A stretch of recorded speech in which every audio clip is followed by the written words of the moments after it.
요즘 에덴 동산 한가운데 있는 것 같습니다.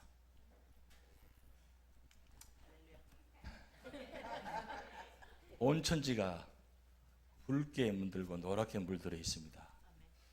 제가 1월달, 2월달, 3월달부터 시작됐지만 1월달 겨울부터 시작해서 4계절을 다 지금 경험하고 있습니다.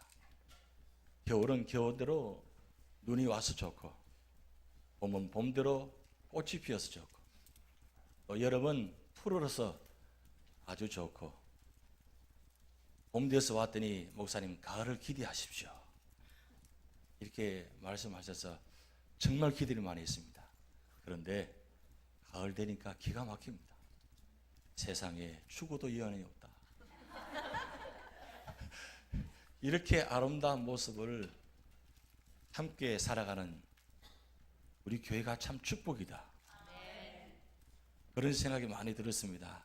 이제 손님들 오셔서 그래도 폼을 잡고 구경을 좀 시켜드려야 되니까 금요일 날 저 베어마운틴 제일 정상 홀킨스 메모리얼 전망대에 올라가 보았습니다.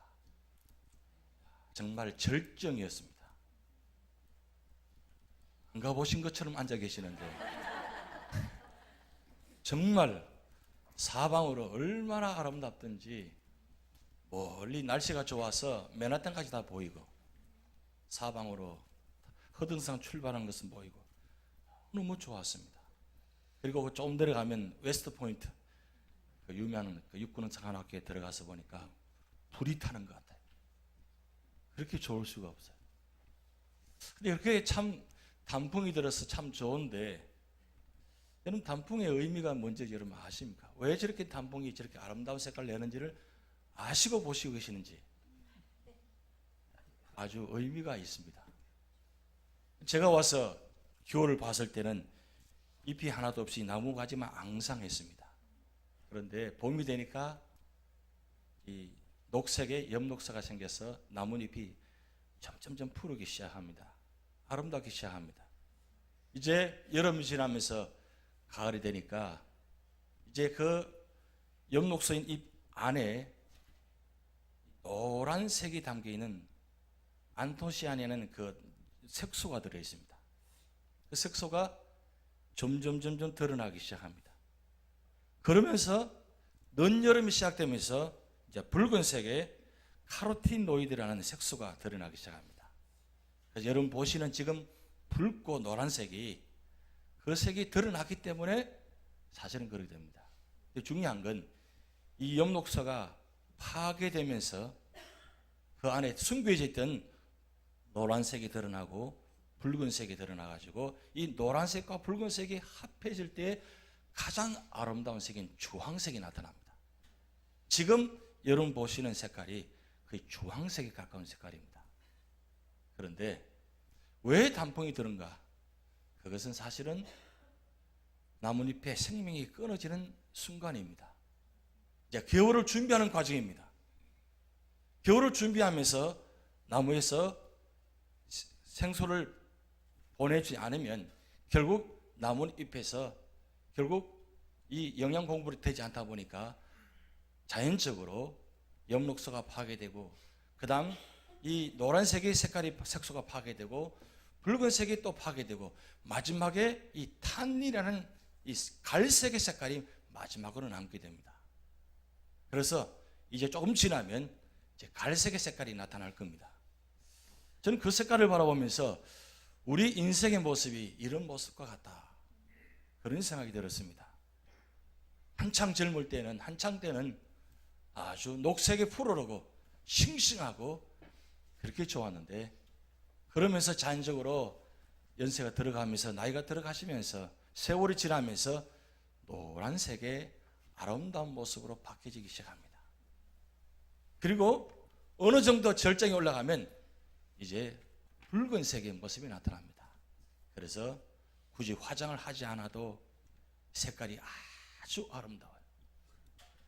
그런데 어느 정도 지나가면 화장을 해도 되지 않는 갈색의 모습으로 우리 모습이 바뀌어지는 모습이 되어집니다. 그 인생을 바라보면서 우리는 무슨 의미로 바라봅니까? 왜 이렇게 화장이 안 먹지? 왜 이렇게 얼굴이 거무죽죽해지지? 그건 다 하나님의 자연 이치를 통해서 우리에게 보여주는 모습입니다. 그런데 저는 그 붉게 타오르는 그 모습을 보면서 무슨 생각이냐면, 영양 공부 받지 않는 나무 십자가에 예수님께서 그 십자가상에서 붉은 피를 흘리셔가지고, 단풍은 잠시 잠깐의 우리에게 기쁨과 은혜를, 축복을 주지만 우리에게 영원한 축복을 주시기 위해서 저 나무 십자가에서 붉은 피를 흘리셔가지고 우리 영원한 구원을 주셨다는 사실. 그래서 단풍이 주는 은혜와 축복도 중요하지만 우리에게 가장 큰 축복은 예수 믿고 구원받아서 그 은혜 받고 신앙생활하고 예수 믿고 축복받는 그 자체가 더 귀한 축복이다. 그런 생각을 요즘 많이 하게 됩니다. 오늘 성경 본문 말씀은 성경에서 우리 예수 믿고 구원받은 인생의 목적이 뭔지 가장 중요한 구절 한 절로 그것을 표현하는데, 오늘 18절 말씀 이렇게 나타납니다. 그 눈을 뜨게 하여 어둠에서 빛으로 사탄의 권세에서 하나님께 돌아오게 하고 죄사함과 나를 믿어 거룩하게 된 무리 가운데서 기업을 얻게 하리라 하더이다. 우리 인생의 목적이 여기에 담겨져 있고 우리 인생의 의미와 은혜와 축복이 담겨져 있습니다. 우리가 살아가면서 가장 큰 은혜는 첫째가 뭐냐면 우리의 눈을 뜨게 됐다는 사실입니다. 요즘 많은 분들이 눈이 흐려져서 백내장 수술을 많이 하게 됩니다. 우리 이준호 장로님도 지난 주간에 양쪽 눈을 다 하셨는데 지금 세상이 달라져 볼 겁니다. 아니, 이런 세상에 보이다니 단풍이 그렇게 아름답게 보이실 것입니다. 우리의 눈은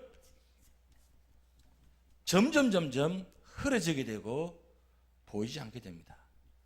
그래서 답답합니다. 안 보이니까.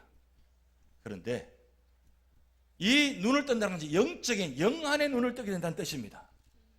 캄캄하고 어둡고 안 보이는데 한 줄기 빛이 우리에게 나타나는데 그 빛이 바로 예수 그리스도의 빛이십니다.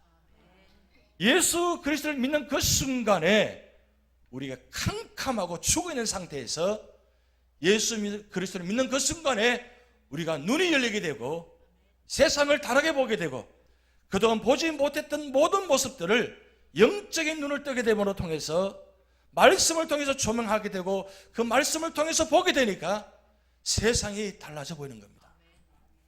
그렇게 보이지 않던 부분들이 보이게 되니까 세상에 이런 모습도 있는 것이구나. 아무리 단풍이 아름답고 보기 좋아도 여러분 그건 갈색으로 바뀌면 보기 싫습니다. 그리고 시간이 되면 나뭇잎은 떨어지게 되어 있습니다. 그렇지만 예수 그리스도가 우리 안에 내주어 계셔서 마태복음 28장 20절 말씀처럼 내가 세상 끝날까지 너희와 항상 함께 하리라. 영원토록 함께 하시는 그 하나님의 영원한 생명의 빛이 우리 속에 계셔서 아무리 현재 삶이 캄캄하고 답답하고 어둡다 할지라도 예수 그리스도의 소망의 빛으로 바라보니까 거기는 답답해 있는 것이 아니라 소망으로 바라보고 합력하여 선을 이루는 모습을 바라보게 되니까 거기는 은혜요, 감사요, 기쁨이요, 축복이 된다는 사실입니다. 그것이 우리 받은 첫째 축복입니다.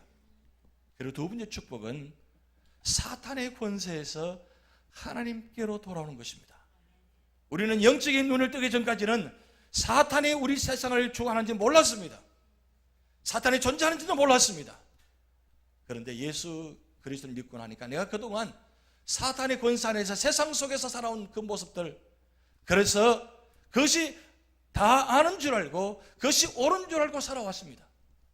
그런데 예수 그리스도를 믿는 그 순간부터 내 지난 모든 삶들이 잘못되는 것을 깨닫게 됩니다. 그래서 예수 믿고 구원받을 때 내가 회개하게 됩니다. 회개하는 그 순간에 사탄의 권세가 나를 지배하는 것이 아니라 예수 그리스도의 권세, 능력이 우리 삶을 지배합니다. 그때부터 어둠에서 빛으로 나타나서 소망 가운데 한 걸음 한 걸음 걸어가게 된다는 사실입니다.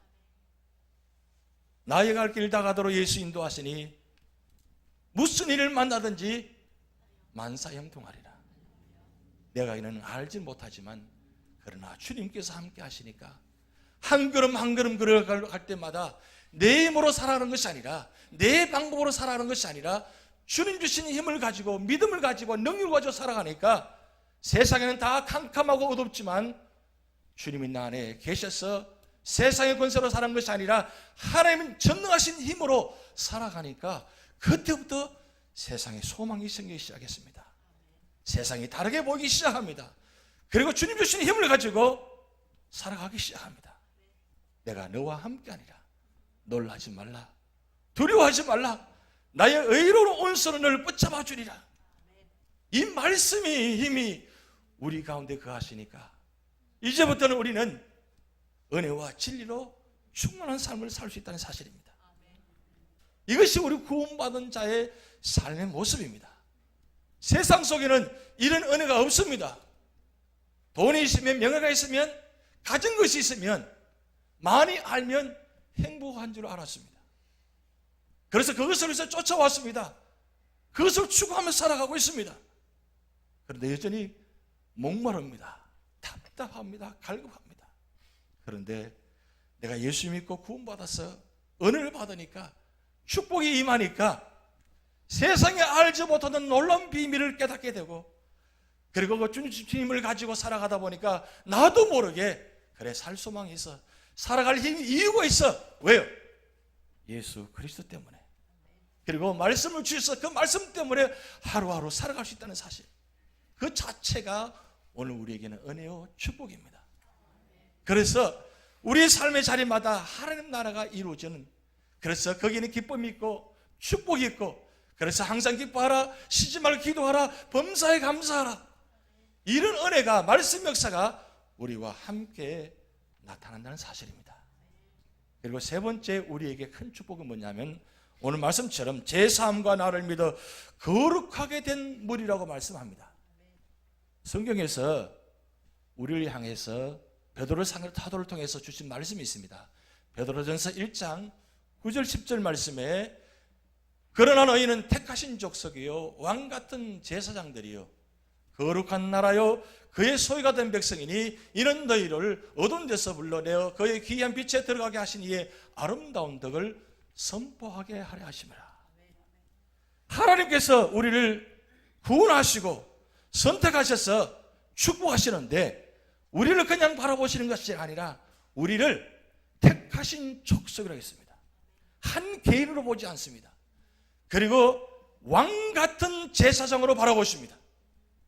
이 비밀은 오직 예수 그리스도에만 주시는 비밀입니다. 축복입니다. 왕과 제사장과 선지자 역할을 하시는 그 예수 그리스도의 축복을 우리에게도 주신 사실입니다. 우리를 바라보실 때 그냥 한 인간의 보호자를 안 하시고 왕 같은 제사장을 바라보십니다. 그리고 우리를 거룩한 나라라고 보십니다. 한 개인으로 보신 것이 아니라 한 나라로 보십니다. 그리고 그의 소유된 백성이라고 했습니다. 이것을 한마디로 보면 거룩한 무리입니다. 이렇게 우리에게 놀라운 비밀의 말씀과 축복을 주셨습니다. 이것이 바로 예수 믿는 삶의 은혜요 축복의 세 번째 말씀입니다. 우리가 살아가면서 그동안 하나님 백성이 아니었습니다. 긍휼을 받을 대상이 아니었습니다. 그런데 예수 믿고 구원받아서 우리는 이제 어떤 사람이 되냐? 오늘 9절 10절 말씀 보면 너희가 전에는 백성이 아니더니 이제는 하나님의 백성이요 전에는 긍휼을 얻지 못하였더니 이제는 긍휼을 얻은 자라. 세상에서 가장 큰 축복은 하나님 백성입니다. 미국 시민권자도 축복입니다. 미국 시민권을 얻기 위해서 얼마나 많이 노력했습니까? 시민권을 얻지 못해서 신분이 확실하지 못해가지고 얼마나 불안한 삶을 살아갑니까? 그런데 하나님께서 우리에게 미국 시민권보다 더 축복인 천국 시민권을 주셨습니다. 그래서 하나님은 하나님 백성이라고 말씀합니다. 그러기에 하나님 백성으로 살아가다 보니까 그동안 긍휼을 지 못한 삶을 살았는데 우리는 아무 힘들고 어려워도 세상 사람들은 나를 봐주지 않습니다. 이해하지 못합니다. 그런데 하나님은 나를 긍휼히 여기시고 그리고 사랑으로 돌봐주시고 우리의 삶을 개입하셔서 힘들고 어려울 때마다 찾아오셔서 말씀으로 위로하시고 기도하면 기도하는 가운데 응답해 주시고 그래서 날마다 그 말씀과 기도와 찬송 가운데서 살아갈 힘이 있으니까 예수는 나의 구주 삼고 성령과 피로서 거듭나니 이것이 나의 간증이 이것이 나의 찬송일세 나 사는 동안 끊임없이 주님을 찬송하리로다. 이 은혜가 하나님 백성들만 주시는 축복의 은혜입니다. 우리는 이미 예수 믿고 구원받아서 하나님 백성으로서 긍휼을 입은 자로서 살아가고 있습니다. 이 받은 은혜를 누리고 있습니다. 그런데 마지막 가장 중요한 소망이 있습니다. 오늘 본말 18절 마지막 말씀에 가운데서 기업을 얻게 하리라. 가장 긍휼적인 마지막 목표입니다. 목표는 기업을 얻는 것입니다. 그 기업은 바로 천국입니다. 우리에게 살 소망이 없는 가운데 살아가는 우리들을 예수 믿고 구원받게 하시고 이 세상 속으로 살아가면서 하나님 백성으로 살아가는 것도 감사한 일이지만 그런 마지막 우리에게 영원한 소망이 있습니다. 그것은 바로 영원한 기업인 천국의 소망을 취했다는 사실입니다. 그 천국의 소망을 얻었기에 오늘 삶의 자리가 비록 건강하고 힘이 든다 할지라도 천국을 바라보며 살아갑니다. 천국의 소망이 있습니다. 이번 주간에 우리 김치령 지휘자님 아버님 부르심 받고 잠깐 예배를 드는데 우리 김치령 지휘자가 그렇게 말했습니다. 아버님 돌아가시고 마음이 참 안타까웠는데 말씀을 드리고 하나님 부르심을 받았다는 사실 그 자체가 우리 소망이 있다는 사실이에요. 누구도 우리를 불러주지 않습니다. 누가 우리를 인정하고 있습니까? 누가 우리를 알아주고 있습니까? 아무도 알아주지 않고 인정하지 않습니다. 그러나 하나님은 에베소 1장 4절 말씀 보면 창세전에 우리를 선택하시고 우리를 부르셔서 우리를 하나님의 자녀로 삼아주시고 우리를 성화로 만들어주셔서 마지막 영화의 단계인 영원한 기업을 주셔서 우리가 소망을 가지고 살아가도록 축복해 주셨다는 사실입니다. 그래서 우리는 이제부터는 지금까지도 그렇게 살아오셨지만 이제부터는 당당하게 하나님의 자녀로 살아가시면서 그리고 하나님께서 언제 부르실지 모르지만 우리의 삶은 이 세상의 삶의 마지막이 아니라 영원한 삶을 준비해 주신 그 천국의 소망을 가지고 살아가신 여러분 되시기 바랍니다.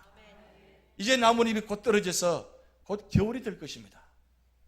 그런데 나뭇잎이 떨어지는 것은 의미 없이 떨어지는 것이 아니라 그 나뭇잎이 떨어져서 다시 나무에 떨어져서 나무 밑에서 뿌리에게 영양 공부를 하게 됩니다. 이것이 선순환입니다. 세상의 자연의 이치는 선순환입니다. 그런데 세상의 자연을 바라보며 살아가는 우리의 모습은 악순환으로 살아갑니다.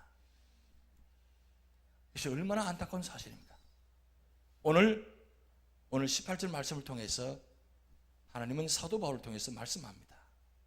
우리 인생의 목적은 나만 예수 믿고 구원받는 것이 아니라 오늘 16절 말씀처럼 내가 본 일과 장차 내게 보인 일을 너를 종과 정의로로 삼아서 너를 구원하여서 이방인에게 보내었어서 이 놀라운 비밀을 선포하게 하기 위해서 주신 말씀입니다. 세상을 그렇게 살다가 그렇게 가는 인생이 아닙니다. 한 나무도 나뭇잎이 그냥 떨어지는 것이 아니라 마지막 영양공을 받지 못한다 할지라도 노란색으로 붉은색으로 나타나서 모든 사람에게 소망을 주듯이 우리 인생의 의미도 바로 그것입니다. 이 마지막 인생, 이 인생을 그저 갈색에서 끝나는 것이 아니라 정말 아름답고 노랗고 붉은색으로 모든 사람에게 소망을 주어서 그 놀라운 비밀을 이 말씀을 선포하게 해서 모든 사람들에게 볼 때마다 그래, 아름답다, 아름답다, 아름답다, 소망이 있다, 축복이 있다. 베드로전서 1장 9절 말씀에 이 놀라운 사실, 아름다운 일을 선포하라고 했습니다. 우리 예수 믿는 것, 이 복음은 아름다운 것입니다. 희망 있는 것입니다. 소망 있는 것입니다. 이 놀라운 소식을 온 세상에 전하라고 합니다. 아름다운 덕을 선포하게 하라 하십니다. 오늘 우리는 아름다움을 보고 있습니다. 그 아름다움 보면서 우리 삶 자체도 아름다워야 됩니다. 제가 그 모습 보면서 이 뉴저지에, 뉴욕에 사는 분들은 참 아름다운 마음을 가졌을 것이다. 왜냐하면 다른 곳을 보지 못하는 그 아름다운 모습을 보고 있잖아요. 그런데 들여다보면 아름다움이 부족한 것 같습니다. 왜? 아름다운 삶 속에서 왜 그런 모습입니까? 에덴 동산에서 아담과 하와를 창조하셨습니다. 그리고 정말 아름답게 만들어 오셨습니다. 그런데 왜 하필이면 다른 거 보지 않고 그분만 보느냐? 왜 말씀에 순종하지 않았냐고요. 말씀에 순종하지 않냐고, 하나님의 말씀대로 살지 않으면 아무리 아름다운 곳에 있다 할지라도 우리는 악의 길로 걸어갈 수밖에 없습니다. 그렇게 아름다운 에덴 동산을 추방당하는 그 안타까운 우리 말씀을 우린 창세기를 통해서 보았습니다. 이 가든 동산, 아름다운 에덴 동산 같은 이 가든 동산에 살아가는 우리 사랑하는 성도 여러분, 이제는 아름다운 마음을 가지시고 이 아름다운 모습을 나누시기 바랍니다. 그래서 여러분 삶의 모습이 아름다운 축복의 통로가 되시는 여러분 되시기 바랍니다. 기도하시겠습니다. 하나님 아버지,